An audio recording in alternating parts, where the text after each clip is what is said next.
PSC പരീക്ഷയ്ക്ക് സ്ഥിരമായിട്ട് ചോദിച്ചു കണ്ടിട്ടുള്ള ഒരു ഭാഗമാണ് കണ്ണ് എന്നുള്ള ഭാഗം. ബയോളജിയിൽ നിന്നുള്ള ചോദ്യമാണ്. ബയോളജിയിൽ നിന്ന് 3-4 ചോദ്യമൊക്കെ സാധാരണ വരാറുണ്ട്. അവിടുന്ന് ഇമ്പോർട്ടൻ്റ് ആയിട്ടുള്ളൊരു ഭാഗമാണ് കണ്ണ്. അപ്പോൾ കണ്ണിനെക്കുറിച്ചുള്ള ഒരു ചോദ്യവും അതിൻ്റെ ഉത്തരവും പിന്നെ കുറച്ച് അനുബന്ധ വിവരങ്ങളുമാണ് ഇവിടെ നമ്മൾ ഡിസ്കസ് ചെയ്യുന്നത്. ചോദ്യം: കണ്ണ് മാറ്റിവയ്ക്കൽ ശസ്ത്രക്രിയയിലെ കണ്ണിലെ ഏതു ഭാഗമാണ് മാറ്റിവെക്കുന്നത്? കണ്ണ് മാറ്റിവയ്ക്കൽ ശസ്ത്രക്രിയയിൽ കണ്ണിലെ ഏത് ഭാഗമാണ് മാറ്റിവെക്കുന്നത് എന്നാണ് ചോദ്യം. ഉത്തരം കോർണിയ. കോർണിയയാണ് കണ്ണ് മാറ്റിവെക്കൽ ശസ്ത്രക്രിയയിൽ നമ്മൾ മാറ്റിവെക്കുന്ന ഭാഗം. അതുമായി ബന്ധപ്പെട്ട കുറച്ച് അനുബന്ധ വിവരങ്ങളാണ്. നേത്രദാനം നടത്തുമ്പോൾ കണ്ണിലെ കോർണിയയാണ് ദാതാവിന് നൽകുന്നത്. കോർണിയ മാറ്റിവെക്കൽ ശസ്ത്രക്രിയയാണ് കെരാറ്റോപ്ലാസ്റ്റി എന്ന് അറിയപ്പെടുന്നത്. കണ്ണാണ് ഏറ്റവും കൂടുതൽ ദാനം ചെയ്യപ്പെടുന്ന മനുഷ്യാവയവത്തിൽ ഏറ്റവും കൂടുതൽ ദാനം ചെയ്യപ്പെടുന്ന അവയവം എന്ന് പറഞ്ഞാൽ അത് കണ്ണാണെന്നാണ് പറയുന്നത്. പിന്നെ എന്താ പറഞ്ഞത്? കെരാറ്റോപ്ലാസ്റ്റി എന്നാണ് കണ്ണ് മാറ്റിവെക്കൽ ശസ്ത്രക്രിയ അഥവാ കോർണിയ മാറ്റിവെക്കൽ ശസ്ത്രക്രിയ അറിയപ്പെടുന്നത്.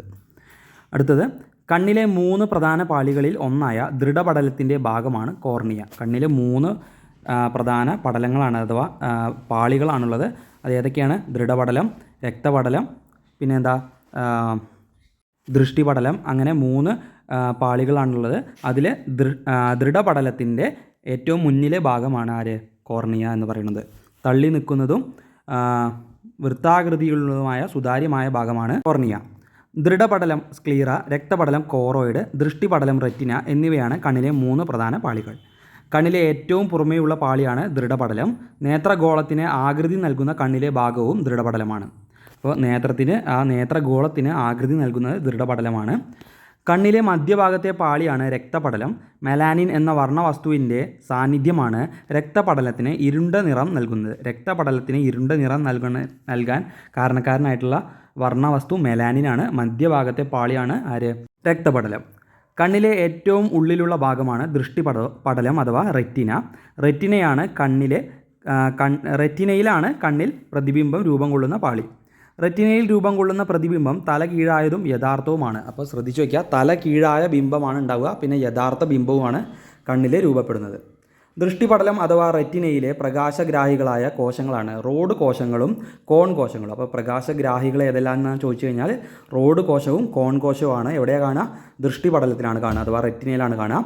റോഡ് കോശങ്ങളിലുള്ള വർണ്ണവസ്തുവാണ് റോഡോപ്സിൻ. റോഡോപ്സിനാണ് റോഡ് കോശങ്ങളിൽ കാണുന്ന വർണ്ണവസ്തു. കോൺ കോശങ്ങളിൽ അടങ്ങിയിരിക്കുന്ന വർണ്ണവസ്തു അയോഡോപ്സിനാണ്. അപ്പോൾ അയോഡോപ്സിനാണ് കോൺ കോശങ്ങളിൽ, റോഡോപ്സിൻ റോഡ് കോശങ്ങളിലും.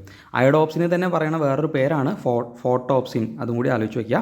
ഇതെല്ലാം അതും SCRTയിലുള്ള വിവരങ്ങളാണ്. 10ാം ക്ലാസ്സിൻ്റെ SCRT ടെക്സ്റ്റ് ബുക്കിൽ തന്നിട്ടുള്ള വിവരങ്ങളാണ്. അപ്പോൾ വളരെ ഇമ്പോർട്ടൻ്റ് ആയ ഭാഗമാണ്, ശ്രദ്ധിച്ചു വയ്ക്കുക. വസ്തുക്കളെ കറുപ്പും വെളുപ്പുമായി കാണാൻ സഹായിക്കുന്നതും മങ്ങിയ വെളിച്ചത്തിൽ കാണാൻ സഹായിക്കുന്നതുമായ കണ്ണിലെ കോശങ്ങളാണ് റോഡ് കോശങ്ങൾ. റോഡ് കോശങ്ങളാണ് മങ്ങിയ വെളിച്ചത്തിൽ കാണാൻ സാധിക്കുന്നത്.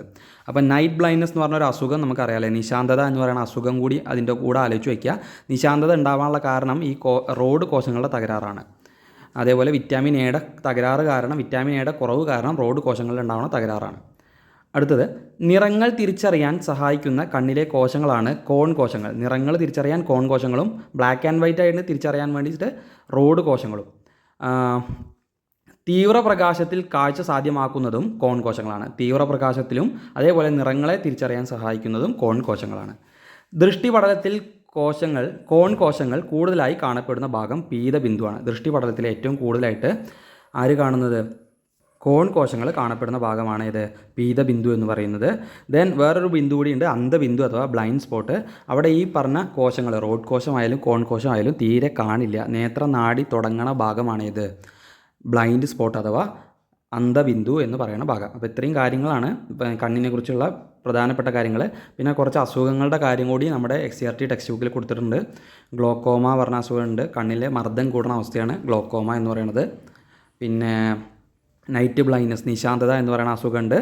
പിന്നെ കളർ ബ്ലൈൻഡ്നെസ്, വർണ്ണാന്ധത എന്ന് പറയുന്ന അസുഖമുണ്ട്. പിന്നെ സിറോഫ്താൽമിയ എന്ന് പറയുന്ന അസുഖമുണ്ട്. തിമിരം, കാട്രാക്റ്റ് എന്ന് പറയുന്ന അവസ്ഥ ഉണ്ട്. അപ്പോൾ ഈ രോഗം കൂടി നോക്കി വെക്കേണ്ടതുണ്ട്.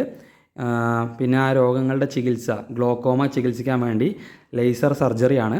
അതേപോലെ തിമിരം ചികിത്സിക്കാൻ വേണ്ടിയിട്ട് ലെൻസ് മാറ്റിവെക്കലാണ് ചെയ്യൽ. പിന്നെ നൈറ്റ് ബ്ലൈൻഡ്നെസ് വന്ന ആൾക്കാർക്ക് കളർ ബ്ലൈൻഡ്നെസ് വന്ന ആൾക്കാർക്ക്, വർണ്ണാന്ധത ബാധിച്ച ആൾക്കാർക്ക് ലൈസൻസ് കിട്ടില്ല. അതേപോലെ മിലിറ്ററി തുടങ്ങിയ ജോബുകളിൽ അവർ എടുക്കില്ല. അങ്ങനത്തെ കാര്യം കൂടി ശ്രദ്ധിച്ചു വയ്ക്കുക. അത്രയും വിവരങ്ങൾ നമ്മുടെ ടെക്സ്റ്റിലുണ്ട്. പിന്നെ ഏതാണ് അസുഖം? കാട്രാക്റ്റ്, തിമിരം എന്ന് പറയുന്നത് ലെൻസിനെ ബാധിക്കുന്നതാണ്. ലെൻസ് ഒപ്പാക്കായി മാറുകയാണ്, അധാര്യമായി മാറുന്നതാണ്. സിറോഫ്താൽമിയ എന്ന് പറഞ്ഞിട്ടുണ്ടെങ്കിൽ കോർണിയ അധാര്യമായി പോകുന്ന അസുഖമാണ്. കോർണിയ അധാര്യമായി പോകുക എന്ന് പറഞ്ഞിട്ടുണ്ടെങ്കിൽ വിറ്റാമിൻ എയുടെ തുടർച്ചയായ അഭാവം കാരണമാണ് അങ്ങനെ ഉണ്ടാവുന്നത്. അപ്പോൾ ഇത്രയും വിവരങ്ങളാണ് ഈ ഭാഗത്ത് നമ്മൾ ഡിസ്കസ് ചെയ്യുന്നത്. കണ്ണിനെക്കുറിച്ച് ബന്ധപ്പെട്ട കുറച്ച് കാര്യങ്ങളാണ് നമ്മൾ പറഞ്ഞിട്ടുള്ളൂ, വളരെ കുറച്ച് കാര്യങ്ങൾ, പക്ഷേ പ്രധാനമായിട്ടും ചോദിച്ച് കാണുന്ന ഭാഗങ്ങളാണ്. അതേപോലെ തലച്ചോറിലെ സെറിബ്രത്തിലാണ് കാഴ്ച എന്ന അനുഭവം ഉണ്ടാവുക എന്നുള്ള കാര്യം കൂടി ഒന്ന് ആലോചിച്ച് വയ്ക്കുക. പിന്നെ ഇൻസെക്റ്റുകളുടെ കണ്ണ് കോമ്പൗണ്ട് ഐ ആണ് എന്നുള്ള കാര്യം കൂടി ആലോചിച്ച് വയ്ക്കുക. ഒമാറ്റീഡിയ എന്ന് പറഞ്ഞൊരു അവയവമാണ് അവിടെ ഉള്ളത്. പിന്നെ പ്ലാനേറിയയ്ക്ക് ഐ സ്പോട്ട് എന്ന് പറഞ്ഞൊരു ഭാഗം കാണുന്നുണ്ട്. ഇത്രയും കാര്യങ്ങളൊക്കെയാണ് പ്രധാനമായിട്ടും കണ്ണിനെ പറ്റി നമുക്ക് പഠിക്കാനുള്ളത്. അപ്പോൾ എല്ലാവരും വീണ്ടും വീണ്ടും കേട്ട് പഠിക്കാൻ ശ്രമിക്കുക. പുതിയൊരു ക്ലാസ്സുമായിട്ട് വീണ്ടും വരാം. എല്ലാവരും ചാനൽ സബ്സ്ക്രൈബ് ചെയ്യാൻ മറക്കരുത്. ഇഷ്ടപ്പെട്ടാൽ ഷെയർ ചെയ്യാനും മറക്കരുത്. Thank you.